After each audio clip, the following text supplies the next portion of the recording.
말씀을 드립니다. 이 일곱 대적 재앙은 마지막 재앙이죠. 첫째 재앙은 2절에부터 짐승의 표를 받은 사람, 우상에게 경배하는 자들이 악하고 독한 종기가 나고, 두 번째 재앙은 바다가 죽은 자의 피같이 되어 바다의 생물들이 다 죽습니다. 세 번째 4절 7절 강물 근원이 피가 되고, 네 번째는 해가 불로 사람을 태웁니다. 다섯째는 짐승의 나라가 어두워지고, 여섯째는 유브라데 강물이 말라 동방에서 오는 왕들의 길이 예비되고, 일곱째 재앙은 하나님 보좌로부터 음성이 나서 재앙이 다 끝났다는 것을 선포를 하면서 막을 내리게 됩니다. 이 재앙들은, 일곱 가지 재앙들은 하나님의 진노가 이토록 무섭다는 것을 빗대어 말씀한 내용입니다. 이 재앙의 집행자는 천사인데, 천사들이 이 재앙을 땅에 쏟아붓습니다. 그래서 땅, 바다, 강, 해, 짐승의 나라, 유브라데 강에 이 재앙을 쏟아부으니까 이 세상은 그 어디도 피할 곳도 숨을 곳이 없다라고 하는 내용을 말씀하고 있어요. 대접재앙의 내용은 이제 일곱 나팔 재앙과 그 재앙의 내용은 거의 흡사합니다. 하지만 다른 게 뭐냐면은, 나팔 재앙은 3분의 1 정도의 수준에 그치지만은 일곱 대접재앙은 완전히 세상에 사탄의 나라가 전복당하는 그런 모습을 보여주고 있습니다. 왜 이런 그런 재앙이 세상에 내리는가에 대해서 말씀을 드립니다. 누가복음 18장의 내용을 읽어보면은, 너희가 기도하고 낭망하지 않아야 할 이유가 있다라고 하면서 불의한 재판관과 과부를 등장시켜가지고 말씀을 예수께서 이어가십니다.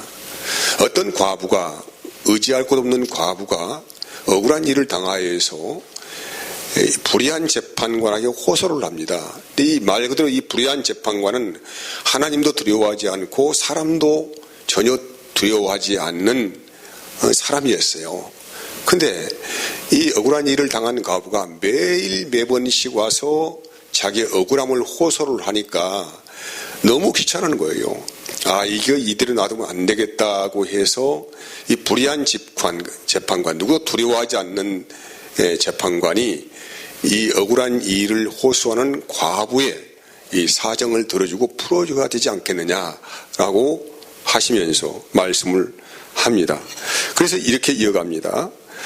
하물며 7절은 하물며 하나님께서 그 밤낮 부르짖는 택하신 자들의 원한을 풀어주지 아니하시겠느냐, 저에게 오래 참으시겠느냐고 이 말씀을 합니다.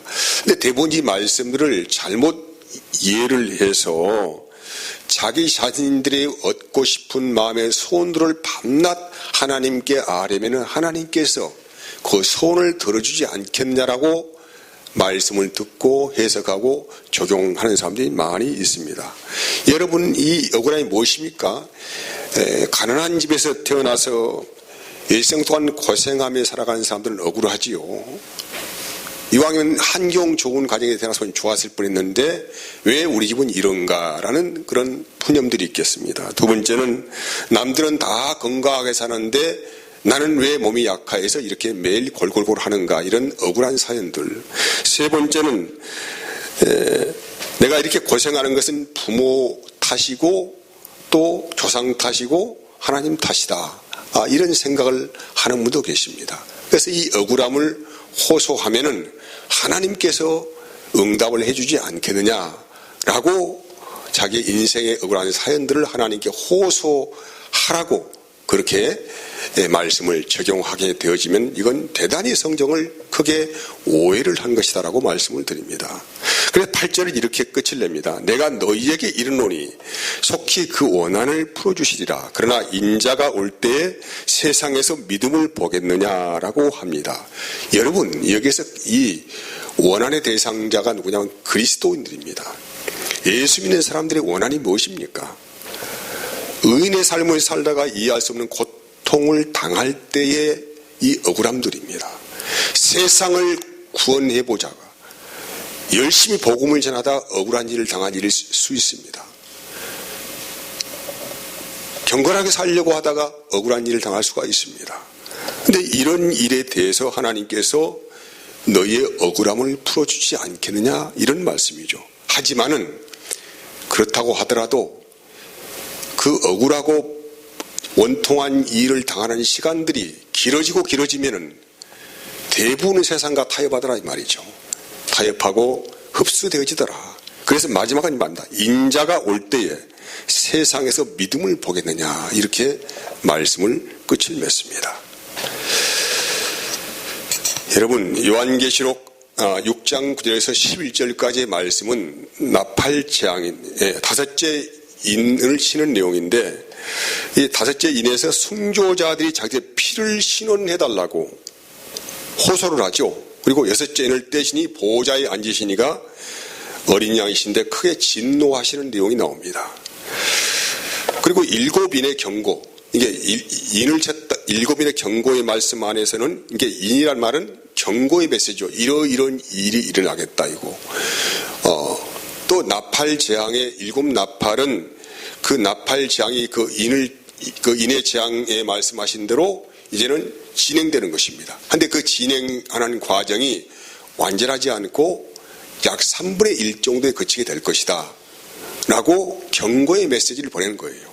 그리고 마지막 진노의 일곱 대접은 이제 그 누구도 피할 수 없는 그런 엄청난 하나님의 진노가 이 세상에 쏟아부어지니까 속히 피하라. 복음을 받아들여라. 그 시간들을 우리에게 주시는 그 내용이라고 할 수가 있습니다. 하나님이 진노하신 이유가 무엇입니까? 오늘 6절 말씀드린 이제 성도들과 선지자들의 피를 많이 흘렸기 때문이다. 다시 말하면 의인들의 피를 흘렸다 이 말이죠. 그럼 누가 의인입니까? 이 세상에서.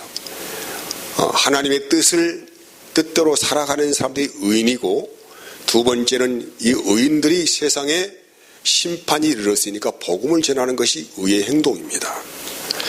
그럼 이 하나님의 심판이 곧 임박하여지고 이미 그 하나님의 진노가 지금 진행되어 가고 있는데 이 하나님의 심판에서 피할 수 있는 길이 무엇인가에 대해서 성경은 말을 하고 있는 거예요.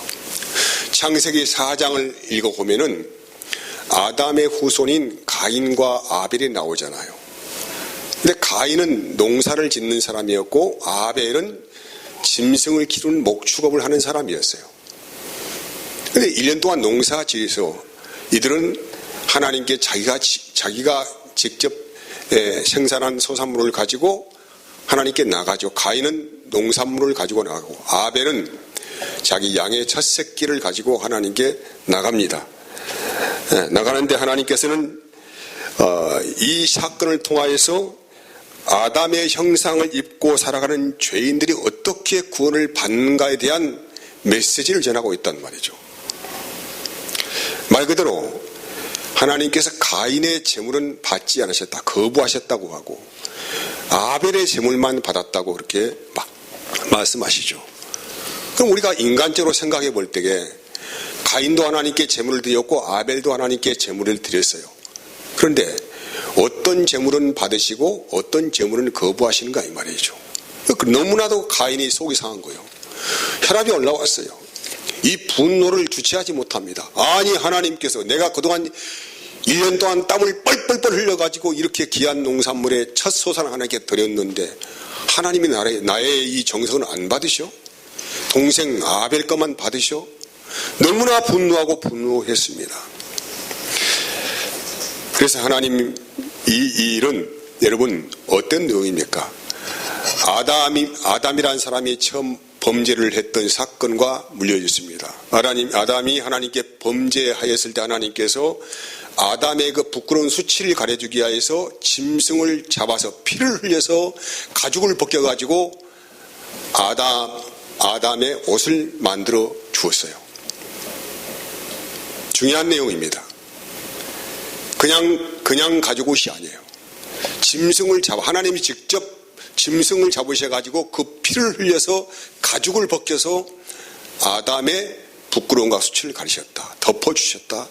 이 말입니다. 그리고 이 아담이 이 가죽 옷을 그대로 두르고 입은 채 그 후손인 가인과 아벨을 낳았어요. 그리고 아담은 분명히 가인과 아벨에게도 이 복음을 전했을 것입니다. 하나님의 진노에서 너희가 살아날 수 있는 유일한 길은 가죽옷을 입는 것이다라고 분명히 가르쳐줬을 거예요. 여러분, 하지만 가인은 생각하면 생각할수록 분노가 치밀어 올랐어요. 아니, 동일한 제물인데 왜 하나님께서는 받지 않으셨느냐 이 말이죠. 이 가인의 분노는 곧 유대인의 분노로 이어져서 결국은 예수님, 어린 양 되신 예수님을 십자가에 못을 박아 죽이는 일로 그렇게 계시하고 있습니다. 여러분, 하나님께서 아벨의 제사만 받은 이유가 분명합니다. 히브리서 11장 4절은 이렇게 후대 사람들이 말을 합니다. 믿음으로 아벨은 가인보다 더 나은 제사를 하나님께 드림으로 의로운 자라 하시는 증거를 얻었으니 하나님이 그 예물에 대해 뭘로 증거한다고 하나님께서 그 예물에 대하여 증언을 하셔요. 예물에 대하여 증언하십니다. 그가 죽었으나 그 믿음으로써 지금도 말하느니라고 하나입니다. 하나님께서 아벨의 짐승 제사만 받으신 것은 그 제물에 대하여 증언하셨다. 아담이 전한 복음을 믿음으로 받아들여서 하나님께 짐승 제사를 드린 아벨의 믿음에 대해서 말씀을 하고 있는 거예요. 그래서 여러분, 아담의 복음은, 아담의 가죽옷은 성경의 마지막 완성으로 달려가는데 어린 양 대신 예수 그리스도이십니다. 짐승의 피로 드리는 믿음의 제사, 바로 예수 그리스도이시죠. 그분을 지금 가리켜 말씀하시는 것입니다.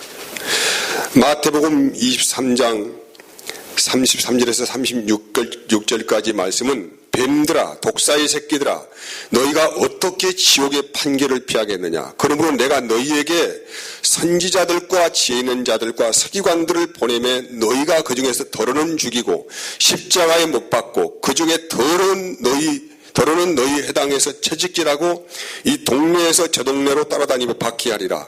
그러므로 의인 아벨의 피로부터 성전과 제단 사이에서 너희가 죽인 바가랴의 아들 사가랴의 피까지 땅 위에서 흘린 의로운 피가 다 너희에게 돌아가리라. 내가 진실로 너희에게 이르노니 이것이 다 이 세대에게 돌아가리라고 합니다. 바가랴와 사가랴는 납니다. 요압 왕 때에 우상 숭배에 빠진 나라의 회개를 외쳤던 선지자들입니다. 근데 이들은 선지자를 죽였어요. 성경은 말해요. 창세기부터 시작하여서 아담의 가죽옷부터 시작해서 복음이 지금까지 아담, 아벨, 노아, 아브라함 또 수많은 선지자를 통하여서 이 복음이 지금까지 전달되어져 왔습니다. 마지막 어린 양 대신 예수 그리스도 통하여 이 복음은 완전하게 우리에게 선포되고 있습니다. 이걸 거꾸로 말한다면 창세기 1장부터 이어지는 말씀은 이 땅이 어떤 땅인가에서 말씀하고 있습니다. 땅에서 지금도 피의 소리가 호소를 하고 있습니다. 하나님의 은혜를 거부하는 땅입니다. 하나님의 은혜에 대해 지금 분노를 하고 있습니다. 이 땅은 그래서 의인이 죽는 땅이죠. 의인이 고난을 당하는 땅입니다. 그래서 이 땅은 반드시 사라져야 합니다. 아니, 의인이 발붙여 살 수 없는 이 땅이 정상적인 땅입니까? 그래서 이 땅은 반드시 심판을 당해야 하는 땅이라고 분명하게 성경은 말씀하고 있어요. 그 재앙들이 이제 마지막 진노의 나팔재앙과 대접재앙으로 끝이 난다는 것입니다. 일곱 나팔재앙은 요한계시록 8장부터 시작되는데 일곱 나팔재앙은 땅, 바다, 강해, 달, 별, 천체의 모든 것들이 3분의 1의 타격을 받습니다. 타격을 받아요. 그리고 여섯째 나팔에서는 유브라데 강에 결박한 네 천사를 연월일시에 놓아주는 내용이 나오는데 이 사람들이 사람들의 3분의 1을 주기로 예비된 사람들입니다. 이 네 천사는 이제 마지막 일곱 대접 재앙으로 귀결됩니다. 그래서 네 천사의 실제적인 활동은 대접 재앙에서 구체적으로 드러나고 있습니다. 이 대접 재앙에서는 유브라데 강물이 말라서 동방에서 오는 왕들이 예비됩니다. 근데 이 왕들은 누구냐면 사탄의 하수인들이에요. 이 왕들의 입에서 나오는 거짓 것들이 무엇입니까? 여기 13절의 내용을 보면 이 실체가 지금 나오는데, 개구리 같은 새 더러운 영, 용의 입, 짐승의 입, 거짓 선지자의 입이라고 말씀하고 있습니다. 더러운 말이 무엇입니까? 진리를 왜곡하는 말이죠. 진리를 변형시키고 왜곡하고 자기의 목적 수단 삼고 하는 자들을 더러운 말 하는 자들이라고 하는 거예요. 성도들이 가장 잘 속아 넘어가는 케이스가 바로 이런 케이스가 아닌가 저는 생각합니다. 이단과 사이비, 이들이 주로 이런 더러운 말들을 하지요. 그래서 이들을 용의 입이라고 하고 짐승의 입, 거짓 선지자 입, 더러운 영이라고 그렇게 말을 합니다. 여러분, 이단들도 뭘 가지고 있습니까? 우리가 동일한 이 성경책을 가지고 있어요. 성경의 말씀을 인용하고 그 구절구절을 해석하고 적용하고 이렇게 해서 가르치는 거 아니겠습니까? 그런데 문제가 뭐냐면 말씀을 왜곡시키는 것입니다. 그래서 이들을 귀신의 영이라고 14절은 말씀하고 있어요. 이 동방에서 오는 왕들은 누구입니까? 라고 물어볼 때에 이 거짓 진리를 퍼뜨리는 자들을 말씀하고 있습니다. 여기서 여러분, 귀신의 특징이 무엇입니까? 귀신은 항상 그 앞에 그냥 귀신이 아니라 더러운 귀신이에요. 더러운 말을 하는 자들, 더러운 것들을 만들어내는 자들이 말씀을 하는 것이죠. 마가복음 3장 11절입니다. 더러운 귀신들도 어느 때든지 예수를 보면 그 앞에 엎드려 부르짖어 이르되 당신은 하나님의 아들들이니이다 하니. 더러운 귀신이에요. 왜 예수님을 두려워합니까? 자기의 실체가 드러나니까 두려워합니다. 더러운 귀신은 질병과 모든 악한 것을 퍼뜨립니다. 마태복음 10장 1절에 예수께서 그의 12 제자를 부르사 더러운 귀신을 쫓아내며 모든 병과 모든 악한 것을 고치는 권능을 주셨다고 합니다. 악한 질병을 일으키는 원인이 무엇입니까? 변형된 유전자, 또 환경 파괴와 오염 등을 부추겨가지고 수많은 질병들을 만들어냅니다. 세상은 지금도 더 앞으로 번영하기 위해서, 더 부자 나라가 되기 위해서, 더 잘 살기 위해서 환경을 파괴합니다. 인간의 욕망에서 비롯된 것입니다. 그래서 속히 부하려고 하는 자들은 온갖 탐욕에 빠진다고 하는 거예요. 여러분, 지금도 인류는 이 거짓된 애곡을 가지고 환경을 파괴하고 세상의 질서를 파괴를 하고 가정을 파괴합니다. 우리의 삶을 망가뜨립니다. 그래서 수많은 질병들을 일으켜서 세상을 혼돈하게 만들어 갑니다. 그래서 오직 예수 그리스도만이 이 귀신의 영의 속박에서 우리를 빼내오실 수가 있다라고 성경이 말합니다. 이 거짓 속박에서 빼내서 어떻게 옮기십니까? 생명의 나라로 옮기신다는 거예요. 그래서 여러분, 예수님께서 귀신들을 쫓아내시는 장면은 인간의 정신과 몸이 바로 귀신의 집이라는 것을 말씀하시는 것입니다. 그래서 속히 복음의 능력 안에서 이 귀신의 집에서 빠져나와라, 생명의 나라로 옮겨가라고 그렇게 말씀하시는 것이죠. 여러분, 이것은 뭐 귀신 축사라는 그런 내용이 아닙니다. 구별하시기 바랍니다. 그리고 두 번째, 더러운 귀신은 더러운 생각과 말을 하게 합니다. 에베소 4장 29절, 무릇 더러운 말은 너희 입 밖에도 내지 말고 오직 덕을 세우는 데 사용되는 대로 선한 말을 하여 듣는 자들에게 은혜를 끼치게 하라. 그래서 더러운 귀신은 더러운 말을 하게 합니다. 그래서 인간의 정욕을 위하여서 살아갈 수 있도록 늘 진리를 왜곡하고 따르지 못하게 방해한다는 것입니다. 로마서 1장 24절 25절입니다. 그러므로 하나님께서 그들의 마음의 정욕대로 더러움에 내버려 두사 그들의 몸을 서로의 욕되게 하게 하셨으니 이는 그들이 하나님의 진리를 거짓 것으로 바꾸어 피조물을 조물주보다 더 경배하고 섬김이라 주는 곧 영원한 찬송할 이시로다고 말씀합니다. 귀신의 영을 받은 사람들은 예수를 부인하는 음행을 일삼아 살아갑니다. 그래서 성경을 두 가지 왜곡시킵니다. 첫 번째는 하나님의 축복을 물질의 축복으로 변형시킵니다. 두 번째는 부와 권세를 추구하게 만들어 갑니다. 이 더러운 귀신의 영이 인간의 영혼을 사로잡아서 복음을 방해하고 진리를 왜곡시켜 만들어내는 세상이에요. 요한계시록 17장 4절 그 여자는 자주빛과 붉은빛 옷을 입고 금과 보석과 진주로 꾸미고 손에 금잔을 가졌는데 가증한 물건과 그 음행에 더러운 것들이 가득하더라고 합니다. 더러운 귀신의 영들이 사람을 뭘로 농락하라고 생각합니까? 번영신학이에요. 예수 믿으면 잘 산다. 돈만 최고다. 부와 명예를 추구하고 살아라. 늘 이런 말로 인간의 영혼을 그렇게 도둑질해 갑니다.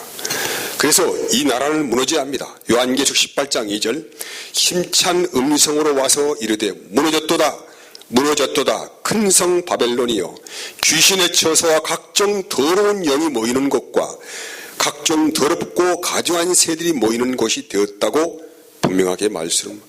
하지만 이렇게 말함에도 불구하고 이들은 진지를 구축하고 총력을 다해 마지막 대전쟁을 준비합니다. 그 전쟁이 무슨 전쟁입니까? 아마겟돈 전쟁이에요. 여러분, 아마겟돈이라고 하는 것은 묵깃도 지역을 말씀하고 있습니다. 묵깃도 지역은 고대 수많은 전쟁이 치러졌던 그런 장소라고 할 수가 있는데 아시아에서 아프리카로 가는 교역로의 역할을 하는 큰 어떤 지역을 말씀하고 있습니다.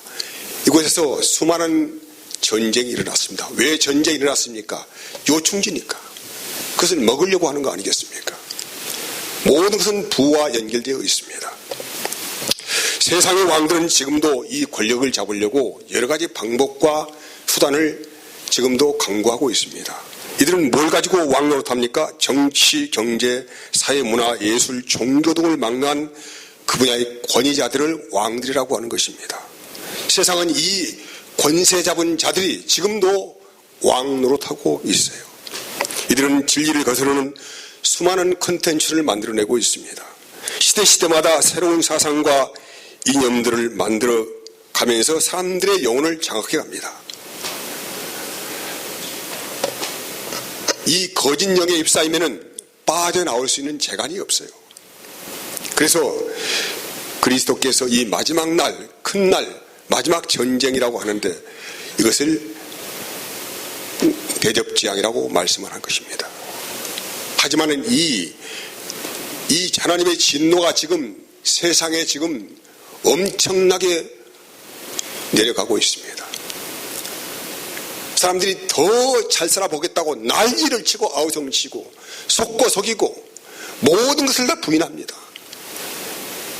그 안에 푹 빠져 있습니다. 신앙이 무엇입니까? 의미 없어요. 그래서 회개하지 않는다고 합니다. 회개하지 않는다. 음행을 회개하지 않는 자들에게는 이 날을 감춰버리신다고 말씀을 합니다. 왜 이들은 이런 진노의 하나님의 시간들을 보면서도 회개하지 않을까요? 하나님을 아는 지식이 없기 때문입니다. 세상은 지금 어느 때와 같습니까? 노아의 때와 같습니다. 노아가 120년 동안 방주를 지어갔어요. 자기 마음대로입니까? 아니죠. 하나님의 말씀대로 방주를 지어갔어요. 그리고 이 방주를 지어가면서 세상에 임할 하나님의 심판을 외쳤습니다. 그런데 그 시대를 살았던 모든 사람들이 전혀 이런 방구하지 않았어요. 아무도 노아에게 귀를 기울이지 않았습니다. 노아는 그 시대에 산 꼭대기에다가 방주를 지었어요. 저런 미친놈, 바보 같은 놈, 미련한 놈 아니냐? 정신이 돌아버렸나? 이런 비아냥거리는 소리를 들었지만은 아랑곳하지 않고 하루도 쉬지 않고 방주를 지어갔습니다.